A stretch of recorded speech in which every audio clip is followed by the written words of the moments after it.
प्यारे बच्चों, आज हम करेंगे कक्षा 6 का लेसन नंबर 6, जिसका नाम है राज्य, राजा और एक प्राचीन गणराज्य। अर्थात राज्य का मालिक राजा और किस तरह से राज्यों को मिलाकर गणराज्य, मतलब गण का अर्थ होता है समुदाय भाई, या जिसे हम साम्राज्य भी कह सकते हैं। भाई राजाओं ने अपने अपने साम्राज्य या बड़े राज्यों का निर्माण किस प्रकार से किया। अभ्यास का प्रश्न नंबर 4, महाजनपद के राजाओं ने, महाजनपद होता है, महाशब्द का अर्थ होता है बड़ा, जन होता है समुदाय, पद होता है राज्य, मतलब ऐसे बड़े बड़े लोगों के समुदाय जो बहुत बड़े भूभाग पर रहते थे, उनको महाजनपद या बड़े राज्य कहा जाता है। अधिकतर महाजनपदों की एक राजधानी होती थी। महाजनपद के राजाओं ने किले क्यों बनवाए, मतलब बड़े बड़े राज्यों के जो राजा थे वो किलों का निर्माण क्यों करवाते थे। उत्तर है अधिकतर जनपदों की एक ही राजधानी होती थी, कई राजधानियों की किलेबंदी की होती थी।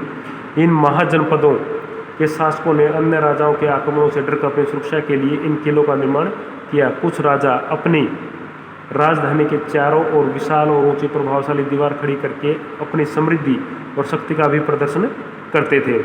इस तरह के किले के अंदर रहने वाले लोगों को और उसके क्षेत्र में नियंत्रण रखना भी आसान हो जाता था। एक बार फिर बताते हैं आपको, महाजनपद के राजाओं ने किले या फोर्ट क्यों बनवाए थे। अधिकतर महाजनपदों की राजधानी एक राजधानी होती थी, कई राजधानियों की किलेबंदी होता है, उसके चारों ओर ऊंची ऊंची दीवार बना देना है।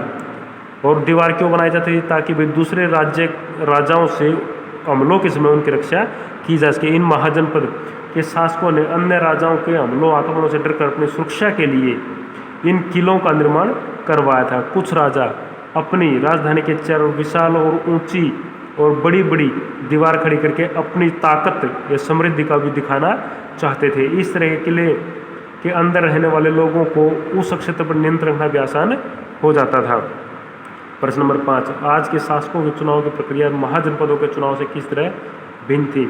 महाजनपदों में शासकों का चुनाव यज्ञ करके किया जाता था। असल में यज्ञ इसी प्रकार का एक विशेष अनुष्ठान या यज्ञ होता था। महायुगों करने वाले राजा अब जन के राजा न होकर जनपदों के राजा कहलाते थे, जबकि वर्तमान समय में अधिकतर देशों में राजा का चुनाव वयस्क मताधिकार या वोट डालकर किया जाता है। एक निश्चित अवधि के लिए किया जाता है। एक अवधि पूर्ण होने के बाद दोबारा से फिर चुनाव किए जाते हैं। उसी शासक को दोबारा चुन लिया जा सकता है या फिर नए शासकों को भी चुना जा सकता है। आगे है लघुत्तरात्मक का प्रश्न नंबर 3, सभा और समिति क्या थी, उसके क्या कार्य थे। सभा तथा समिति वैदिक काल की दो महत्वपूर्ण संस्थाएं थी। वे राजा को आवश्यक कार्यों में सलाह देती थी। सभा छोटी होती थी और इसमें चुने हुए योग्य सदस्य होते थे। समिति एक बड़ी संस्था थी, इसके सदस्यों की संख्या अधिक थी। समिति नीतिगत निर्णय लेती थी। एक बार फिर कहते हैं, सभा और समिति दो संस्थाएं होती थी जो राजा को सलाह देने का कार्य करती थी। सभा तथा समिति वैदिक काल की दो महत्वपूर्ण संस्थाएं थी जो राजा को जरूरी कार्यों में सलाह या एडवाइस देती थी। सभा छोटी होती थी और इसमें चुने हुए योग्य सदस्य होते थे। समिति एक बड़ी संस्था थी, इसके सदस्यों की संख्या अधिक थी। समिति नीतिगत निर्णय लेती थी। वर्ण व्यवस्था क्या थी, जाति व्यवस्था से किस प्रकार भिन्न थी। आरंभ में आर्यों का समाज 4 वर्णों में बटा हुआ था। ब्राह्मण, क्षत्रिय, वैश्य, शूद्र। ब्राह्मण शिक्षा देते थे, क्षत्रिय युद्ध करते थे और शासन करने का कार्य करते थे। वैश्य खेती या व्यापार करते थे। शूद्र इन तीनों वर्णों की सेवा करने का कार्य करते थे। यह आपको पिछले लेसन में बताया जा चुका है। प्रश्न नंबर 5, चित्रित दूसरे पात्रों के लिए विषय में आप क्या जानते हैं। चित्रित होता है, दूसरा होता मिट्टी, अर्थात ऐसे बर्तन जो मिट्टी से बने हुए होते थे और जिनको विभिन्न प्रकार के लाल या सफ़ेद रंग की या काले रंग की पट्टियों से उन्हें सजाया जाता था। रंगों की पट्टियाँ या डिज़ाइन उनके ऊपर बना दिए जाते थे। इनको चित्र दूसरा होता धूल या मिट्टी से बने हुए बर्तन।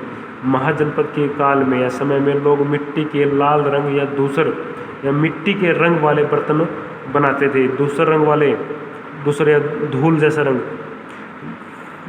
मिट्टी के रंग वाले बर्तनों पर चित्रकारी भी किया करते थे। इन बर्तनों पर की गई चित्रकारी सरल रेखाओं या आडिटेडी ज्यामितीय आडिटेडी रेखाओं के रूप में बनाई जाती थी। इन बर्तनों का प्रयोग खास मौक़ों पर महत्वपूर्ण लोगों को भोजन परोसने के लिए किया जाता था। जैसे कि आज में हमारे मिट्टी के बर्तन होते हैं, जैसे हमारा घरों में पानी रखने के लिए जिसे मटका भी बोलते हैं।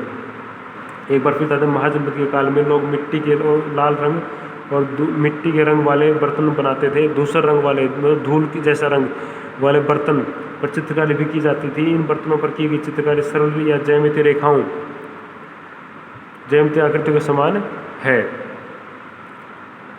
इन बर्तनों पर खास मौक़ों पर महत्वपूर्ण लोगों को भोजन परोसने का काम किया जाता था। अश्वमेध यज्ञ, अश्वमेध यज्ञ के विषय में आप क्या जानते हैं?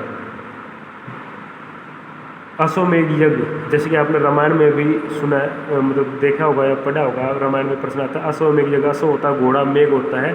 वे जो प्राचीन काल में राजा क्या होते थे, अपने आप को शक्तिशाली दिखाने के लिए एक यज्ञ करवाते थे और यज्ञ करवाने के बाद एक सुंदर से घोड़े को सजा कर छोड़ दिया जाता था और उसकी रक्षा के लिए उसके साथ साथ सैनिकों को भेज दिया जाता था। वो राजा जिस भी राजा के राज्य से दूसरे राजा के राज्य से गुजरता था, उस राजा का राज्य घोड़ा छोड़ने वाले राजा का हो जाता था। और यदि कोई दूसरा ताकतवर राजा उस घोड़े को पकड़ लेता था तो उसे घोड़ा छोड़ने वाले राजा के साथ युद्ध करना पड़ता था।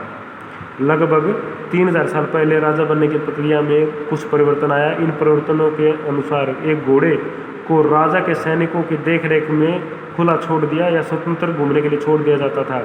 इस घोड़े को किसी दूसरे राजा ने रोका तो उसे अश्वमेध यज्ञ करने वाले राजा से युद्ध या लड़ाई करनी पड़ती थी। यदि उन्होंने घोड़े को जाने दिया तो इसका अभिप्राय यह मतलब होता था कि अश्वमेध यज्ञ करने वाला राजा उससे ज़्यादा शक्तिशाली है। इसके बाद उन राजाओं को अश्वमेध यज्ञ करने वाले में आमंत्रित किया जाता था। यह यज्ञ विशेष ब्राह्मणों या पुरोहितों के द्वारा करवाया जाता था। इसके लिए उन्हें उपहारों से सम्मानित किया जाता था। अश्वमेध यज्ञ करने वाला राजा बहुत ही शक्तिशाली माना जाता था। यज्ञ में आमंत्रित सभी राजा उसके लिए उपहार लाते थे। भाई आज के लिए आपका लेसन होता है समाप्त। धन्यवाद।